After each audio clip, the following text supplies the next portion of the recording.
Hold a banknote up to the light. Feel its weight, or rather its weightlessness.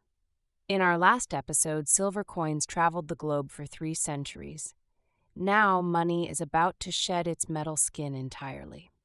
This slip of paper has no intrinsic value. You cannot eat it, you cannot build with it, you cannot wear it. Yet this fragile rectangle commands armies, builds cities, and topples governments. How did humanity convince itself that ink on paper was worth dying for? The answer is the most audacious act of collective imagination in human history.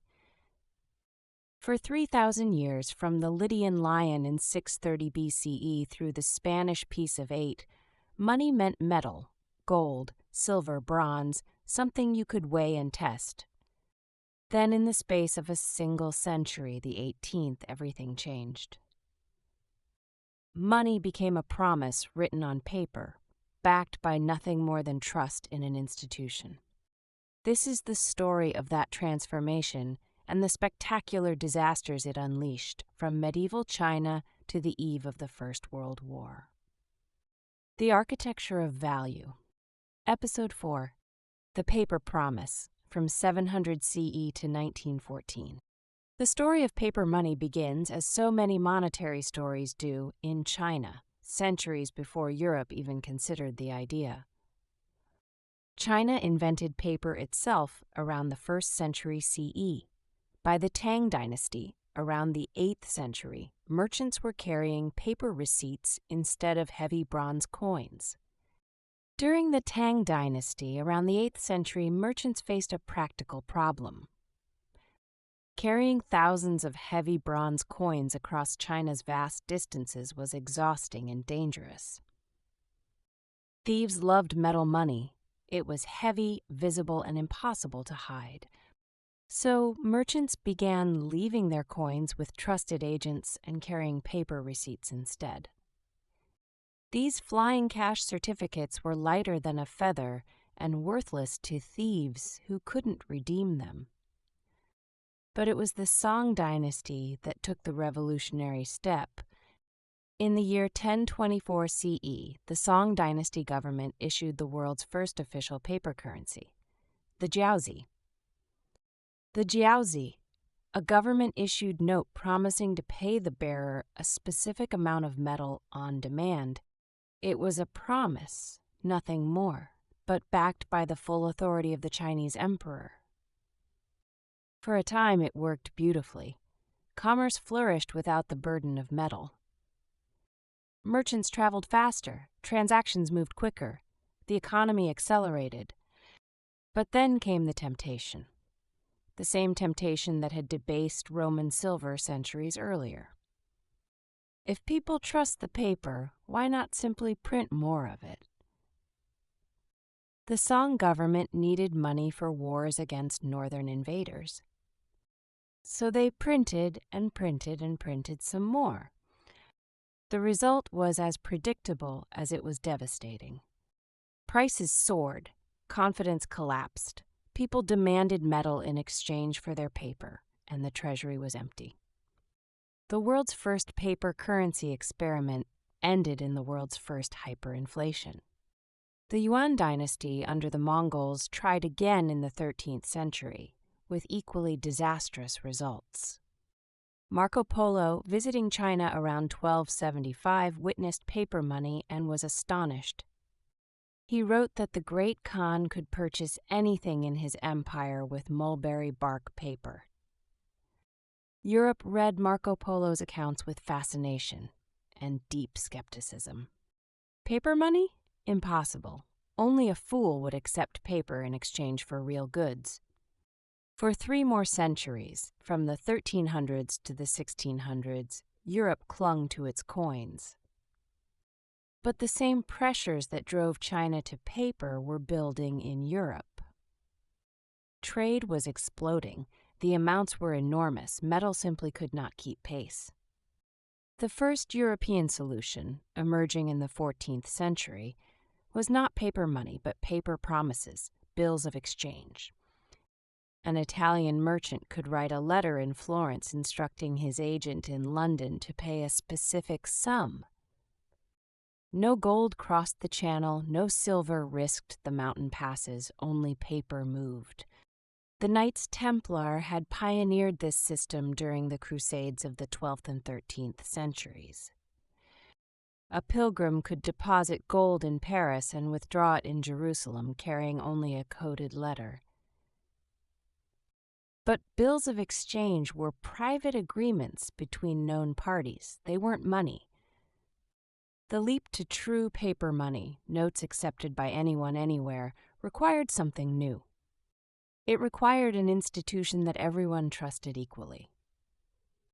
It required a bank, not just any bank, a bank backed by the power of a nation.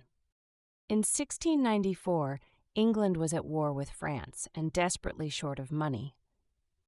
King William III needed £1.2 million to rebuild his shattered navy.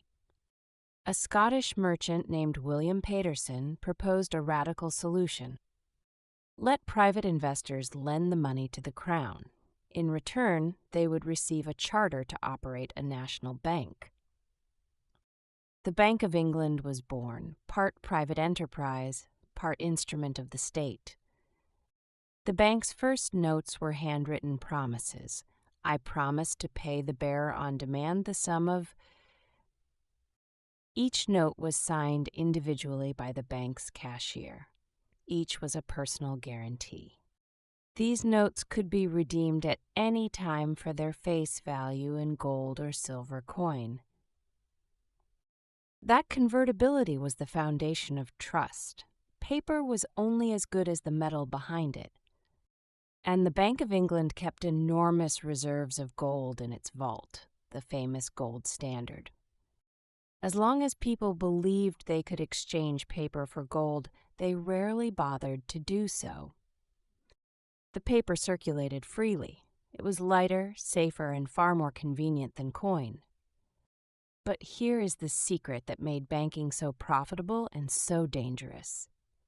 The bank quickly realized it didn't need to keep gold for every note it issued.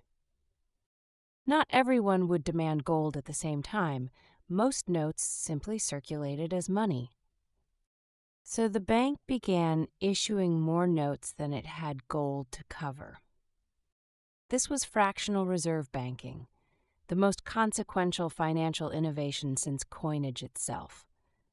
For every pound of gold in the vault, the bank might issue 3 or 4 pounds in paper.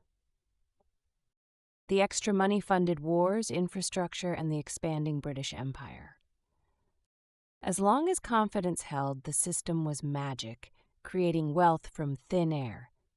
But confidence is fragile, and across the English Channel, a man was about to demonstrate just how fragile.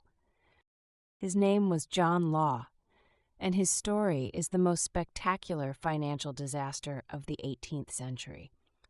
A Scottish gambler, a convicted murderer, a mathematical genius, a monetary revolutionary, John Law believed he had discovered the secret of unlimited prosperity.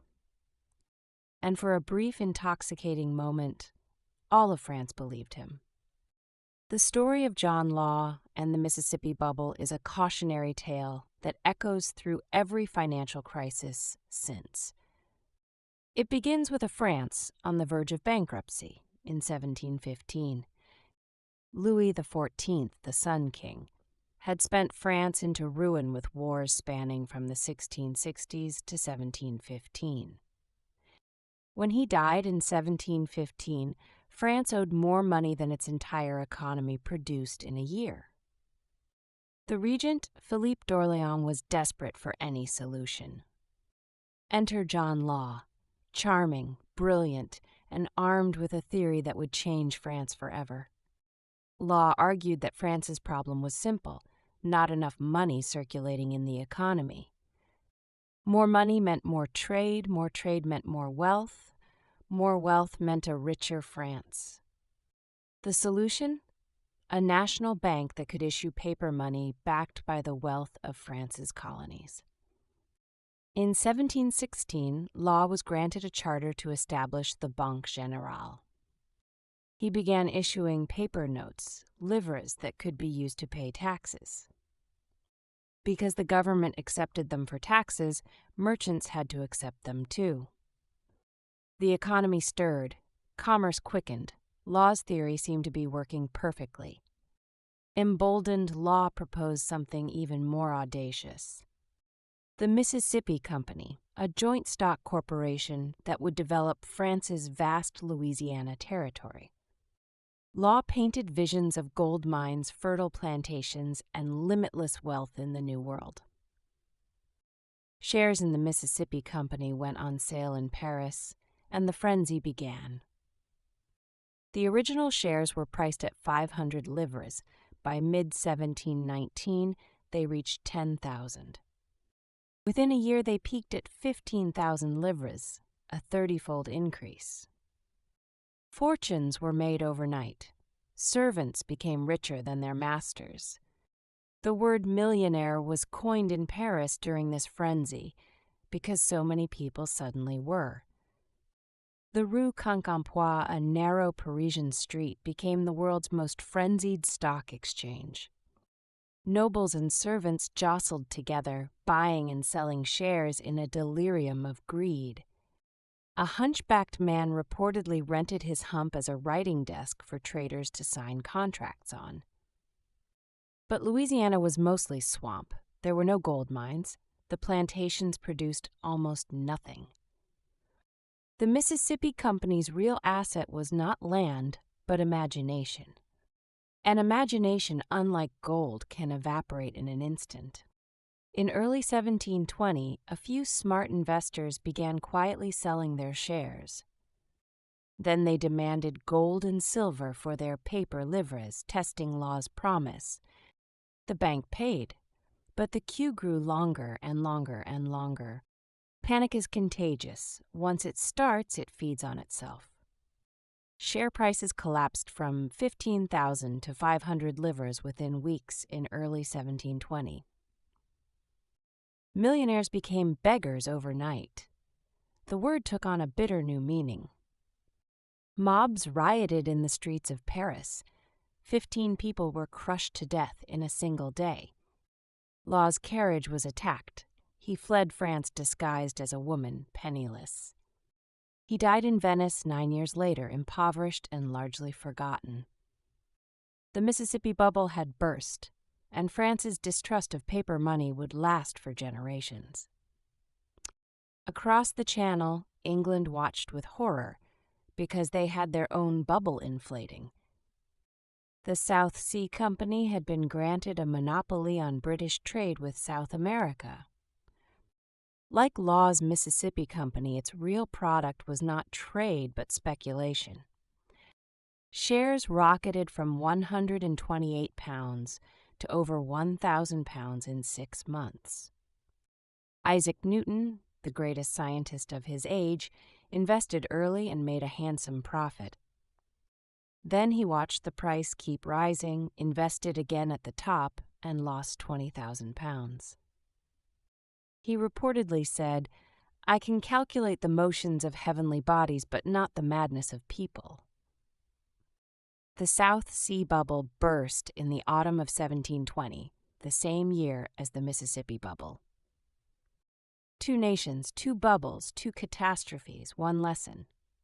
Paper money multiplied through speculation creates phantom wealth that vanishes when tested.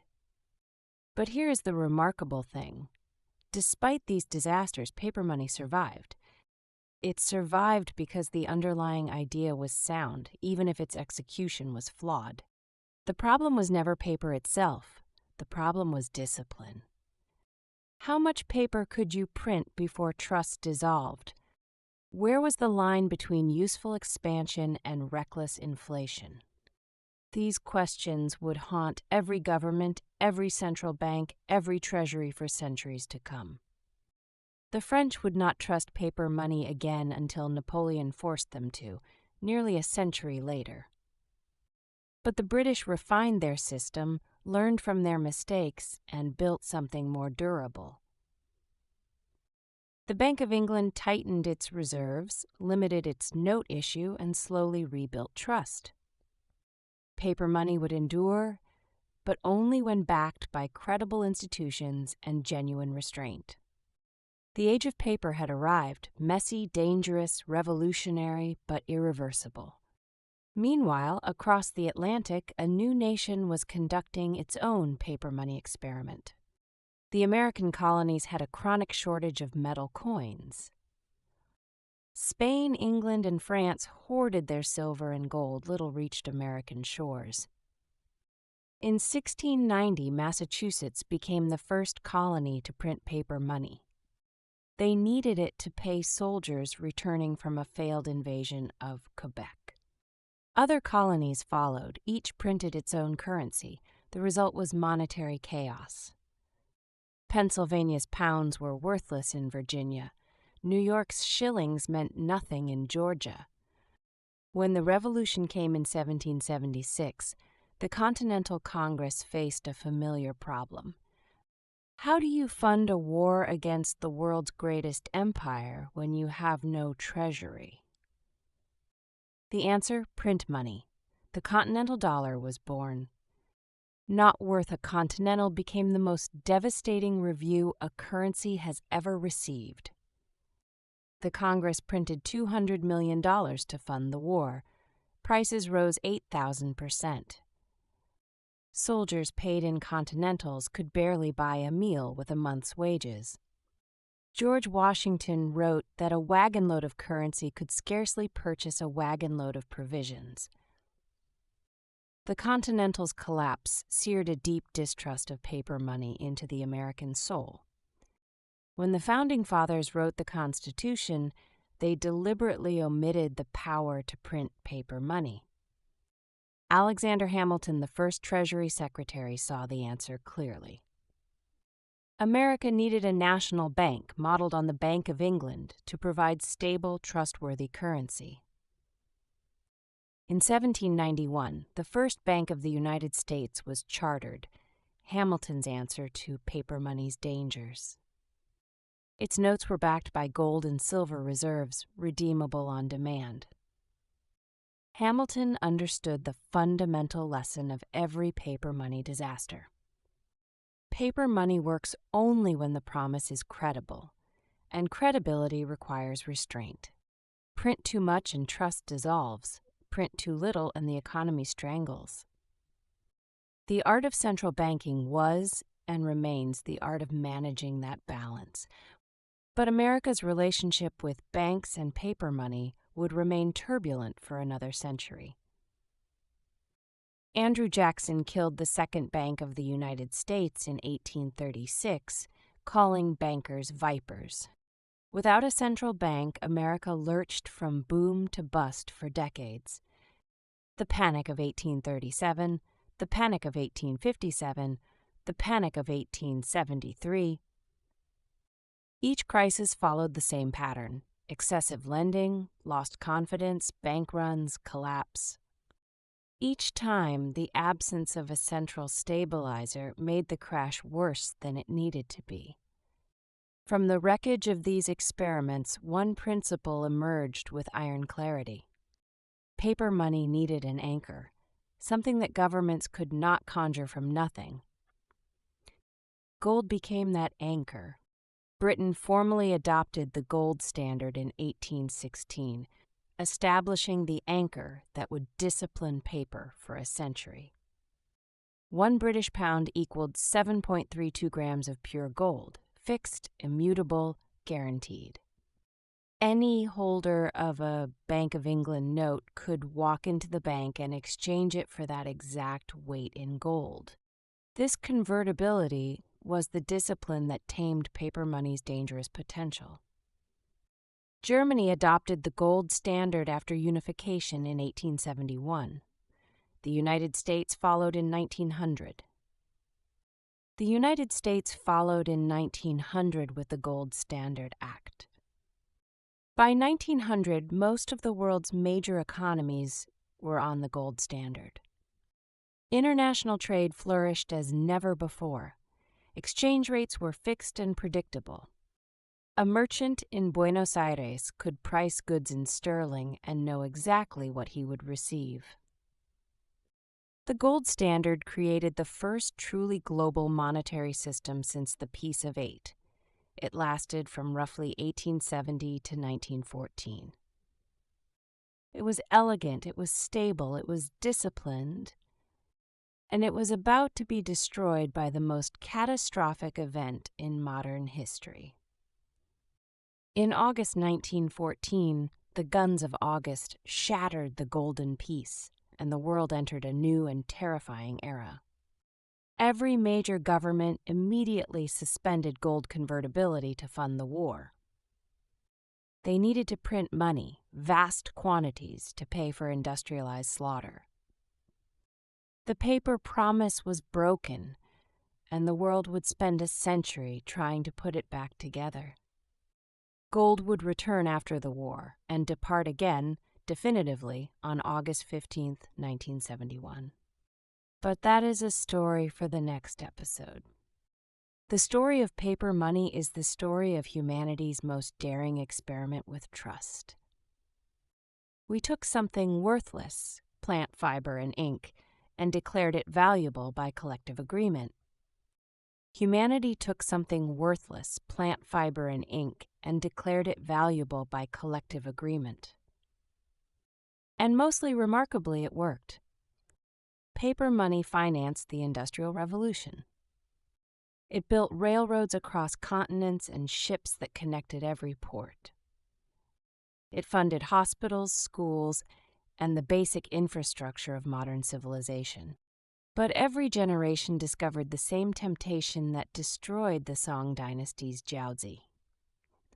When times grew hard, the printing press beckoned.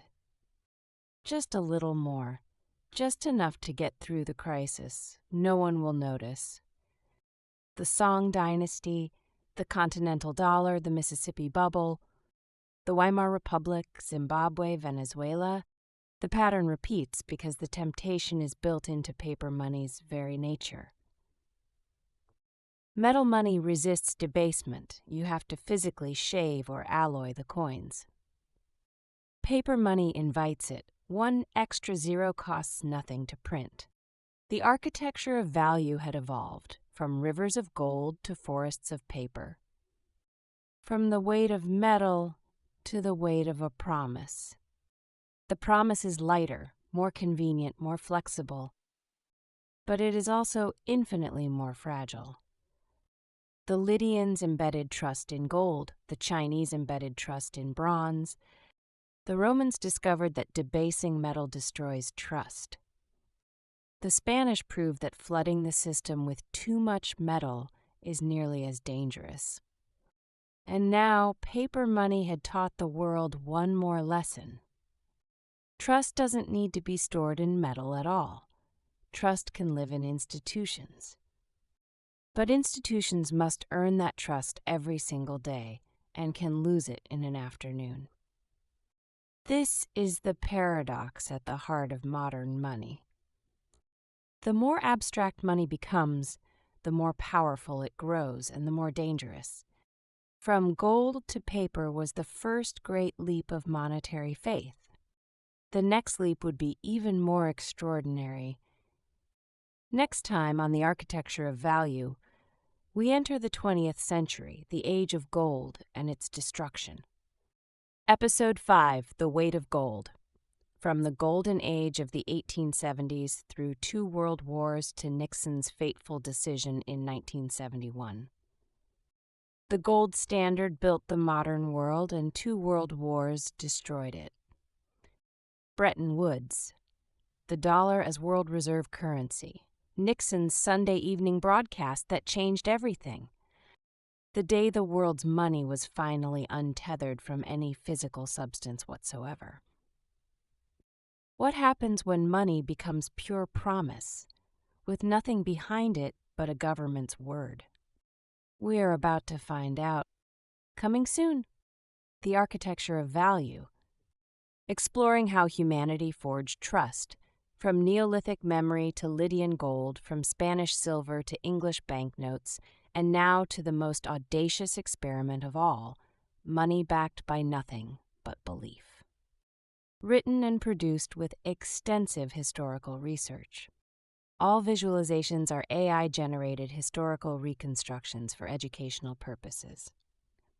Sources include scholarly works by Niall Ferguson, Christine Desson, Stephen Quinn, and William Roberts. Thank you for watching. Subscribe to continue the journey. See you in Episode 5, The Weight of Gold.